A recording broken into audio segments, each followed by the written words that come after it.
ወድጃታለሁ ነገር ግን ሃይማኖተኛ ልጅ አይደለችም ከትዳር በኋላ ነገሮች ይስተካከላሉ ከትዳር በኋላ ባለትዳሮች በጊዜ ሂደት ለምን ይራራቃሉ ትዳር የፍቅር ስሜትን ይቀንሳል የፍች ሰንደረዥ ቁጥሩ በየጊዜው እየጨመረ ነው እንዴት ነው አንድ ሰው ትክክለኛ የህይወት አጋሩን ሊያገኝ የሚችለው እሺ ያወራይ ነገር ሁሉ ጥሩ ነው ሳለ ብር የለኝም ማግባት ግን እፈልጋለሁ ነገር ግን ሐላል የሆነ የፍቅር ግንኙነት ማድረግ ይቻላል በመቶዎች የሚቆጠሩ ኒካሖችን አስሬያለሁ ይህን ምስል በጣም አዝናለሁ በመቶዎች የሚቆጠሩ አሸማግያለሁ ምናልባት ፍችም አላህ ይጥብ ከሐራምም ይታቀባል ሚስተ ከእንቅልፏ ትነሳና እንዲህ ብላ ታየና ላ ኢላሃ ኢላላህ ምኑን ጣለብኝ አላህ አላህ አላህ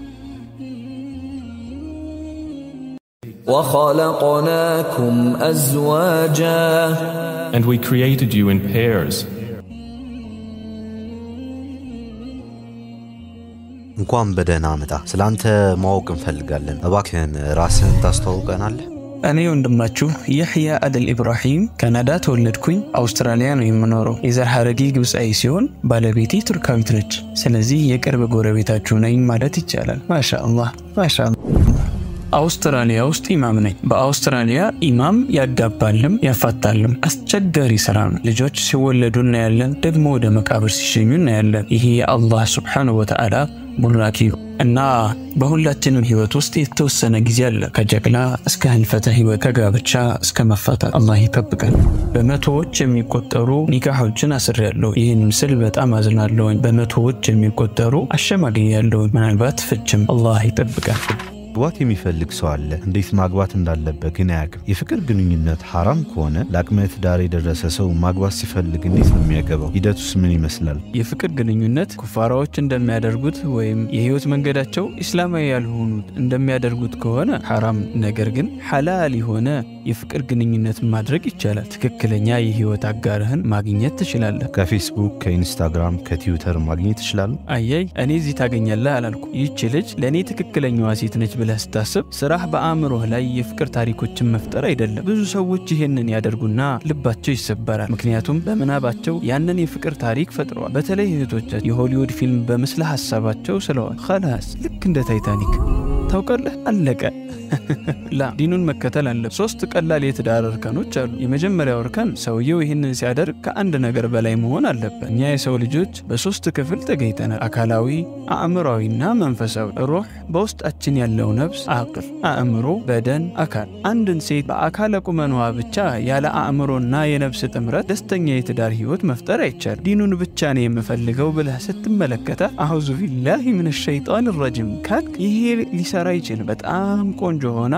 ስታወሩ መግባባት ካልቻላችሁ ጀሃነም ነው የሚሆንበት ስለዚህ የነፍስ የአቅልና የአስተሳሰባችሁ ሚዛናዊ መሆን አለበት አንድ ላይ ኖራት ይችላል ስለዚህ ይቀራል ማለት ነው ስለዚህ አንተ ብቻ የምታጠናት ከሆነ ሶስቱን ነገሮች ልታውቅ አትችልም ስለዚህ ማን ነው እውነተኛ ማንነቷን ሊያሳይ የሚችለው አንተ ካልሆንክ የቅርብ ጓደኛ ካልሆነ ወይም የሷ የቅርብ ጓደኛ ካልሆነ መሆን ያለበት ሌላ ሰው ነው የምታምነው አባትህ እናትህ ጓደኛ የሷ ጓደኛ ብዙ ሹራ ሙሻወራ ካደረግ የተሻለ ይሆናል እማትጠይቅ ከሆነ እንዴት ልታውቅ ትችላለህ በደንብ ካጣራህ በኋላ ልታወራት ይገባል ልታገኛትም ይገባል አንዳንዴ አሰላሙ አለይኩም ስትላት አዑዙ ቢላሂ ሚነሽ ሸይጣን الرجيم خلاص ቆንጆ ሆና አንተ ስታያት እሷ ሌላ ነገር ከታያት አለቀ አንተ ብቻ ስለፈለካት ሳይሆን እሷም ከፈለገች ነው እና ታይተው ከተዋደዱ ነብያችን ሰለላሁ ዐለይሂ ወሰለም እንዳሉት ከተፈላለጉ ቀጣዩ አቅል ነው ስለዚህ ማውራት አለባቸው ነብያችን ለአንድ ሱሐባቸው እንዳሉት نظرت في عينها ተቀራርባችሁ ተቀምጣችሁ አይኗን ያያህ አውርተሃታል حدثتها አውርተሃታል አውራት መጀመሪያ ስለዚህ እንዴት ነው የምታደርገው መጀመሪያ ከቤተሰቦቿ ፍቃድ ካገኘህ በኋላ በራሳ አይደለም ብቻችሁ ሳይሆን ሰው በሚኖርበት አካባቢ ላይ ታወራላችሁ በሩቅ ወይ እቺ ልጅ ወድጃታለሁ ለትዳር ግን ዝግጁ አይደል ስራ የለኝም ወደፊት ያልተስተካከለ ከዛ በአላህ ገላይ እንቀልዳለን ነገር ግን ለጋብቻ ዝግጁ ከሆንክ ዝግጁ የሆነችንም ልጅ ካገኘህ መጠበቅ የለብህ በሁለታችሁ መሃል የሚያገናኛችሁ ሰው ትፈልጋለህ ይህ በባህላችሁ ውስጥ የለም የሆነ ሰው ወደ ቤት ይመጣና ሻይ ይቀርብለታል እና ሻዩ ወይ በስኳር ወይ በጨው ይሆናል አይደል አዎ አለ አንተ ቤት ልትተዋወቃ ስትሄድ ካልወደደች አዑዙ ቢላሂ ሚነሽ ሸይጣን الرجيم በስኳር ፈንታ ጨው ታደርግልሃለች። ያን ጠጥተህ ትሄዳለህ። خلاص እንደዚህ ባህል ያላችሁ አለ አይደል? አዎ እኛ የቡና ባህል አለን። ለምሳሌ አንተ ማግባት ፈለክ፣ ቤተሰቦችም ፈቃደኛ ናቸው። ወደ ቤት ትሄድና ቤተሰቦቿን ለጋብቻ ፈቃድ ትጠይቃለህ። ስለዚህ ቡና ይቀርብልሃል። ልጅቱ ጨውና ቃሪያ ልታደርግበት ትችላለች። የምትጠጣው ከሆነ በትዳር ውስጥ ያሉ መሰናክሎችን ያልፋሉ ብለው ያስባሉ። ካልጠጣው ደግሞ ፈቃድህ አጠራጣሪ ውስጥ ይገባል። አላሁ አክበር አልሐምዱሊላህ። እኔ እንደዚህ አላደረኩም። የኔ በጣም ደስ የሚል ነበር። ማሻአላህ اللهم بارك يا رب። እሺ ጥሩ። ስለዚህ ጊዜ ወስደን መጠናናት አለብን ማለት ነው። ከዚህ በላይ መጠናናት የለም። በምዕራቡ ዓለም ያለውን ቁጥር ስንመለከት 69% በፍቅር የተጋቡት በሚያሳዝን ሁኔታ መጨረሻቸው ፍቺ ሆኗል። ይህ የምዕራቡ አሃዝ ነው። እዚህ ያለውን አሃዝ አላውቅም። 69% ማለት ከ10ሩ 7ቱ ይፋታሉ ማለት ነው። በዚህ ሁኔታ የተጋቡት በ3 ዓመት ውስጥ ይለያያሉ። ታውቃለህ፣ በሰዎች የተጋቡ ሰዎች 28% ብቻ ተፋተዋል። ሁለታችንንም በደንብ የሚያውቁን ያህያ እቺ ልጅ ጥሩ ናት፣ አንተም ጥሩ ነህ እና እናቷን ፈቃድ ልጠይቅልህና ባስተዋውቃችሁስ። አየህ፣ በሰው ሲሆን 28% ብቻ። ይህ የሃይማኖታችን ልማድ ነው። ግን እኛ የውድቀት አርአያ ህዝቦችን እንከተላለን፣ እነሱንም አርአያ እናደርጋለን። የካሜራ ባልደረባችን ጥያቄ አለ። እሺ መልካም። እንደሱ ከሆነ ብር የለኝም፣ ማግባት እፈልጋለሁ፣ ኢማኔንም መጠበቅ እፈልጋለሁ። ገንዘብ የሌለው ሰው ማለት ነው። ሁሉም ነገር ጥሩ ነው፣ ግን ብር የለኝም። ለማግባት በጣም ሀብታም መሆን አያስፈልግም። ደሃ መሆን የለበትም። ደሃ ብትሆንም ብር ያስፈልጋል። አዎ ያስፈልጋል። የምታገባት ሴት ባለህ ገንዘብ መጠን የምትስማማውን ነው። እንደዛ አይነት ሴት አለች እንዴ? እሱ የጥያቄያችን መልስ ነው። ተመልከት፣ ጋብቻ ሐራም ሊሆን ይችላል። ጋብቻ መክሩህ ሊሆን ይችላል። ጋብቻ ሙባህ ሊሆን ይችላል። ጋብቻ ሙስተሐብ ሊሆን ይችላል። ጋብቻ ዋጅብ ሊሆን ይችላል። ግዴታ ሊሆን ይችላል። የሚበረታታ ሊሆን ይችላል። የሚፈቀድ ሊሆን ይችላል። የሚጠላ ሊሆን ይችላል። ወይም ሐራም ሊሆንም ይችላል። ሐራም እውነተኛ ሳልሆን ባገባት እጎዳታለሁኝ፣ ስለዚህ ሐራም ነው። በትዳር ውስጥ አስፈላጊ ነገሮችን ማቅረብ ካልቻልኩኝ ምግብ፣ መጠለያ አይነት ነገር ሐራም ነው። ስሚ፣ እኔ ቤት የለኝም፣ ሆምለስ ነኝ፣ ነይና እኔ ጋር ሁኚ፣ ሐራም ነው። ምክንያቱም ዙልም ጭቆና ነው። እሷም እንዳንተ ቤት አልባ ካልሆነች አይውልሽ። እኔ ከቤተሰቦቼ ጋር ነው የምኖረው። አንቺ ከኛ ጋር ብትኖሪ ፍቃደኛ ነሽ? ቤተሰቦችሽስ ፍቃደኛ ይሆናሉ? አንዳንዴ ሕይወታቸውን በትንሹ ጀምረው መጨረሻቸውን ቤተ መንግሥት የሆኑ ብዙ ሰዎች አሉ። እጅ ለእጅ ተያይዘው አላህን ያስደሰቱ፣ ለሰዎች ሳይሆን ለራሳቸው ሲሉ ታትረው የሚሰሩ። እንደነዚህ አይነት መልካም እህቶችና ወንድሞች አሉ ሕይወታቸውን የሚቀይሩ። ለዚህ ነው እኩያህን አግባ ያልኩት። መክሩህ ትክክለኛ ላልሆነ ዓላማ ስታገባ፣ ለምሳሌ ከቤት ለመውጣት። አንዳንድ ሴቶች በቤት ውስጥ ደስተኛ ሳይሆኑ ይቀሩና ወይ አባቷ ወይ እናቷ ኃይለኛ ወይም ደግሞ በቤት ውስጥ በቂ ክፍል ከሌለ ያገኘሁትን ሰው ነው የማገባው ኢንሻአላህ ስለ ወደፊቱ ሳታስብ ታገባውና ከዛ ሚስቱ መሆን አትፈልግም እናም ይፋታሉ። ላ ይሄ መክሩህ ነው፣ ማድረግ የለብንም። ሙባህ ማግባት ስትፈልግ አላህ እንዳለው የወደዳችኋትን ከሴቶቻችሁ መርጣችሁ አግቡ። ሙባህ አላህ ይጠብቀንና ሁለተኛ ሚስትንም ይይዛል። አይመከርም፣ መክሩህም አይደለም፣ ሙባህ ነው። ያኒ ተጠንቀቅ። ሙስተሐብ የሚሆንበት ገንዘብ አለው፣ ስራ አለው አልሐምዱሊላህ እና ትክክለኛ እድሜም ላይ ነው እንዲያገባ ይመከራል። መጠበቅ የለበትም። ምናልባት መጀመሪያ ሐጅ ማድረግ ፈልጋለሁኝ፣ እሺ፣ ወይም ቤተሰቦቼን መጀመሪያ መርዳት ፈልጋለሁኝ፣ እሺ፣ ግን ማግባቱ ይበረታታል። አምስተኛው ዋጅብ፣ ለማግባት ዝግጁ የሆነ ሰው ግን ያላገባ ሐራም ላይ የወደቀ ይህ ሰው ለማግባት ይወጅብበታል፣ ከሐራምም ይታቀባል። የፍቺ ሰንጠረዥ ቁጥሩ በየጊዜው እየጨመረ ነው፣ በሙስሊም ማህበረሰብ ጭምር። እና እንዴት ነው ትክክለኛ ሰው ማግኘታችን እርግጠኛ የምንሆነው? በውጪ መቼም ልታውቅ አትችልም። እየወለ ቆንጆዋ ሚስቴን ከማግባቴ በፊት አጎቴ ምን አለኝ መሰለ? ያህያ ማግባት ማለት ልክ ሀብሀብ እንደ መግዛት ነው። ከውጭ ስትመለከተው አረንጓዴ ነው፣ መታ መታ ስታደርገው ድምፁ የበሰለ ይመስልሃል። ነገር ግን ከፍተህ እስከምታየው ድረስ እርግጠኛ መሆን አትችልም። ስለዚህ ተጋብታችሁ አንድ ላይ እስከምትኖሩ ድረስ ልታውቃት አትችልም። ስለዚህ ስለ ማግባትህ አይደለም፣ ከማግባትህ በፊት እርግጠኛ መሆን አለብህ። ጥሩ ጥንድ ለመሆናችሁ ምልክት ይኖርሃል። ጥሩ ስል ፍጹም ማለት አይደለም፣ ማንም ፍጹም አይደለም። እኔ ፍጹም አይደለሁም። ስለዚህ እንዴት ፍጹም እንድትሆን እጠብቃለሁ? ስለዚህ ምልክቶቹን ማጤን አለብን ማለት ነው። ጥሩ ጥያቄ ነው። ጥሩ ጥንድ ምልክቱ ምንድነው? ጥሩ ጥንድ ማለት የወደፊት እቅድህና የወደፊት እቅዷ ሲመሳሰል፣ የበፊቱ ተሞክሮና ተሞክሮዋ ሲመሳሰል። ልትገረም ትችላለህ። የሚስቴ የዘር ሐረግ ቱርክ ሲሆን እኔ ደግሞ ግብፃዊ ነኝ። በሁለታችሁ መሃል ምን አንድ የሚያደርግ ነገር አለ ልትል ትችላለህ። እሷ አውስትራሊያ ነው የተወለደችው፣ እኔ ካናዳ ነው የተወለድኩት። ቱርክ ውስጥ አልኖረችም፣ እኔ ግብፅ አልኖርኩም። በእንግሊዘኛ ቋንቋ ነው የተማረችው፣ በእንግሊዘኛ ቋንቋ ነው የተማርኩት። ከጥሩ ሙስሊም ቤተሰብ ነው የበቀለችው፣ እኔም ከጥሩ ሙስሊም ቤተሰብ ነው የተገኘሁት። የተገኘችበትን ባህል፣ ቋንቋ፣ ምግቦችና ወዳጆች ጠብቃለች። እኔም የተገኘሁበትን ቦታ፣ ባህል፣ ቋንቋ፣ ምግቦችና ጓደኞችን ጠብቄያለሁ። ሁለታችንን ተመሳሳይ የሚያደርገን ግብፃዊ ወይም ቱርካዊ መሆን አይደለም፣ የበፊት ተሞክሮዬና የወደፊት ተሞክሮዋ ስለተመሳሰለ ነው። በዘር ባንመሳሰልም ሁለታችንን አንድ የሚያደርገን ተውሂድ ነው። ላኢላሃ ኢላላህ ሙሐመድ ረሱሉላህ። ምንም እንኳን ቋንቋችን ቢለያይም ማሻአላህ አረብኛ ታወራለች፣ ቱርክሽ ማውራት እፈልጋለሁኝ ግን ትንሽ ነው የምችለው እና በረካና ኸይር ታገኛለህ። የተደበቀ ካልሆነ እንዴት ነበር ያንተ ተሞክሮ? ሚስቴ ማሻአላህ እኔ የምሰራበት ቦታ ነበር የምትሰራው። አካውንታንት ማናጀር ነች። ሳያት ማሻአላህ ሃሃሃ እንዲህ አይነት ነገር የላትም ነበር። ማሻአላህ ሂጃብም ታደርግ ነበር። ጥሩ ልጅ ነች። ያኒ የተለየ ባህልም ቢኖረን ቱርካዊት ነች፣ እኔ አረብ ሰው። ወንድሟ ጋር ጓደኛ ነን። ኳስ ባንድ ላይ እንጫወታለን። ለራሴ እንዲህ አልኩት፣ እስኪ በደንብ ልወቀው፣ አክስቷና ሌሎችንም ልወቃቸው። ቤተሰቦቹን ማወቅ ፈልጌያለሁ። ምክንያቱም እንደ ሙስሊም ሚስቲቱን ብቻ ሳይሆን ቤተሰቧንም አካባቢዋንም ነው የምታገባው። ወንድሟ ጥሩ ሰው ነው፣ የእህቷ ባልም ጥሩ ሰው ነው። ከእኔ ጋር ተርቲብ አድርገናል በሐጅ። ማሻአላህ ጥሩ ሰው ናቸው። ከዛ ለአባቴ ደወልኩ ካናዳ። አባቴ አንድ የወደድኳት ልጅ አለች፣ እዚህ ነች። ቤተሰቦቿ ቱርካዊ ናቸው፣ አረብ አይደለችም። መተህ እንድታያት ትፈልጋለሁ አልኩት። እሺ አለኝ። ቀጣይ ሳምንት እመጣለሁ፣ ስለ እነሱ ንገረኝ አለኝ። እንዲህ ነው እንዲያ ነው አልኩ። ለጓደኛዬ ለእሷ ወንድም ቤታችሁ መጥቼ ሻይ መጠጣት መተዋወቅ ፈልጋለሁ አልኩት። አለና በመጣ ይፈቀደኛል ሻይ በጠጣ? እሺ ልጠይቃት እና እናቷን ጠየቀ፣ አባቷን ጠየቀ። እሷም እሺ አለች። ይምጣ አሉ እና አባቴ ከመምጣቱ በፊት እኔ ሄድኩኝ። ማሻአላህ በጣም ጥሩ ጊዜ ነበር። አባቴ ቢመጣና ቢተዋወቃችሁ ምን ታስባላችሁ አልኳቸው። እኔ ሊያየኝ ቀጣይ ሳምንት ይመጣል፣ ይዤው ልምጣ አልኳቸው። አዎ አሉ። መጀመሪያ ማንንም ማውራት አልፈልግም ከሷ በስተቀር አለ። ከአውሮፕላን እንደወረደ ሬስቶራንት ውስጥ አስቀምጠኝ፣ የሬስቶራንቱንም ስም ንገራት፣ ምሳ እየበላን እናወራለን አለ እና ከሷ ጋር 3 ሰዓት አወሩ። እስካሁን ምን እንደነበር አላውቅም። ወላሂ ከሬስቶራንት ሲወጡ እሷ ሄደች። ቤት ይሁን ስራ ቦታ እኔ አላውቅም። እና እንዴት ነበር ስለው ምን ጠየካት? ምንም ስትል አልገባኝም። አላውቅም። አውርቷታል። ከሷ ማወቅ ፈልጎ ነበር፣ ምን እንደሆነ አላውቅም። ለእኔ ተገቢዋን ሴት እንደነበረች እርግጠኛ ለመሆን መሰለኝ።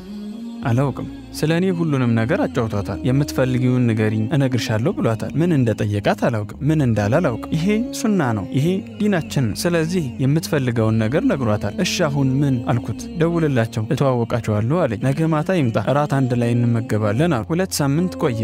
ማሻአላህ እና ከመሄዱ በፊት ኒካችንን አሰርን። ያን ያህል ፈጠን ነበር። ከሳምንት በኋላ ዋሊማ ፓርቲ አደረግን። በቀጣይ ሳምንት ካናዳ። 3 ሳምንት 3 ኒካ። ብዙ ወጪ ግን አልሐምዱሊላህ። እንዲህ ለሚል ሰው ምን ትለዋለህ? ወድጃታለሁ፣ ነገር ግን ሃይማኖተኛ ልጅ አይደለችም። ከትዳር በኋላ ነገሮች ይስተካከላሉ? ስናገባ የምናጤነው ነጥብ የወደፊቱ መሆን አለበት። ስለዚህ ሁሌም የወደፊታችንን ማሰብ አለብን። ሃይማኖተኛ ሰው መፈለግ ኢስላማዊ አኽላቅ ያላት ጥሩ ነው።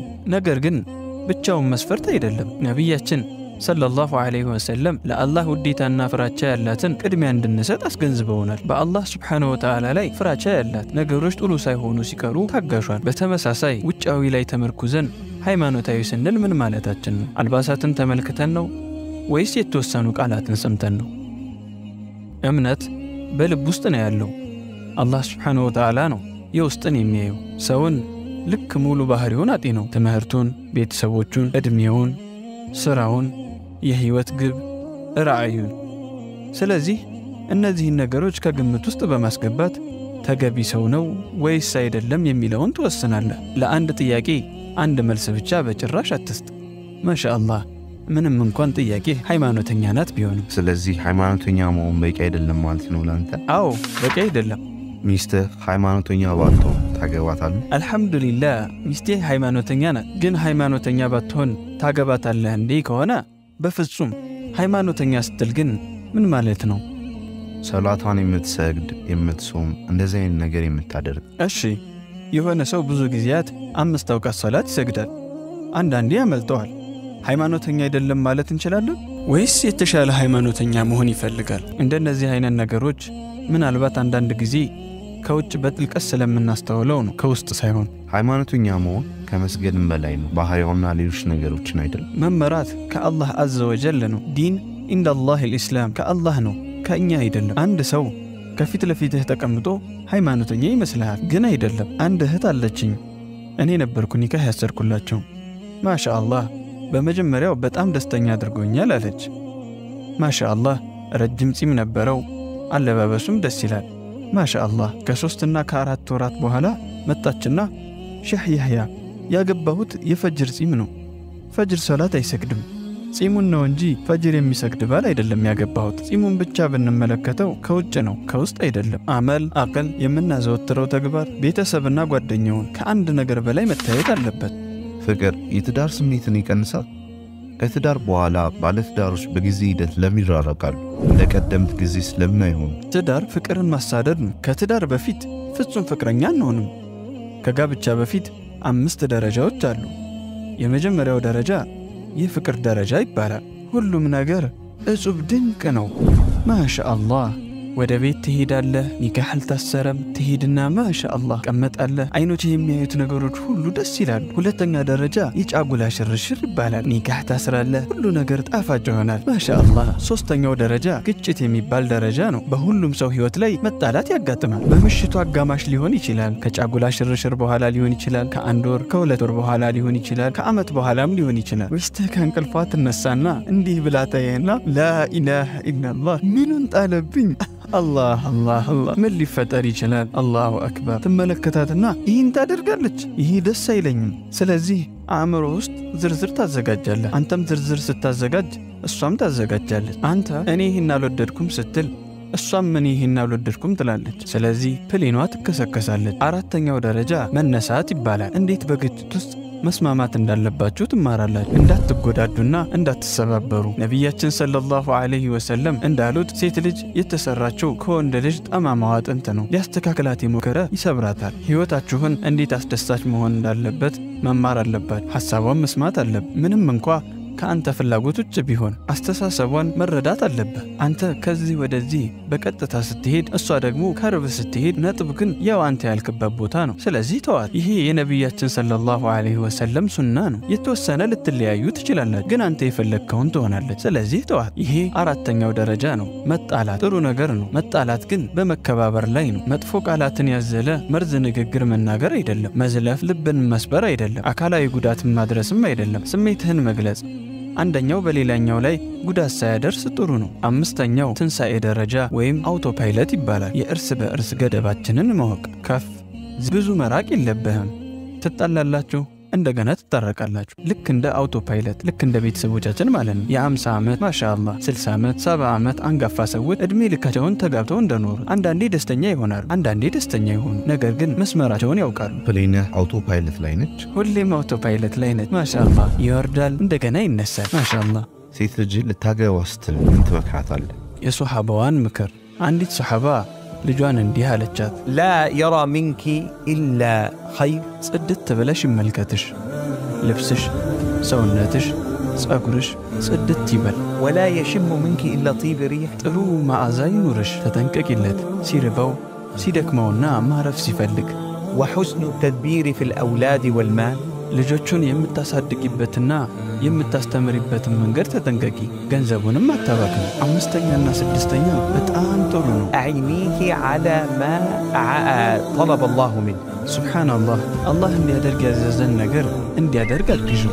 ረመዳን ላይ ለሱሁር ቀስቅሽው፣ ለተሐጁድ ቀስቅሽው። ኢማሙ ሙስሊም በዘገቡት ሐዲስ ላይ ነቢያችን ሰለላሁ ዐለይሂ ወሰለም እንዳሉት ረሒመ አላሁ ምርአተን በሌሊቱ ጽልመት ቃመት ሊቱሰሊ ቢለይል ከእንቅልፏ ነቅታ ተሐጁድ የምትሰግድ ሴት የአላህ ረሕመት ይወርድላታል። ወራአት ዘውጁሃ ባሏ ተኝቶ ስታየው ፈአይቀዘት ተነስ ስገድ፣ ፈአበ ኧረ ተይኝ ልተኛበት።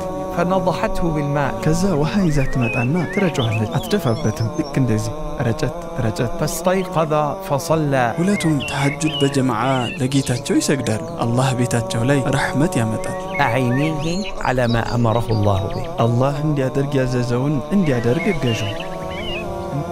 እነዚህ ነገር ካላቸው ወላሂ የኔ ልጅ ያንተ ልጅ ደስተኛ ይሆናል።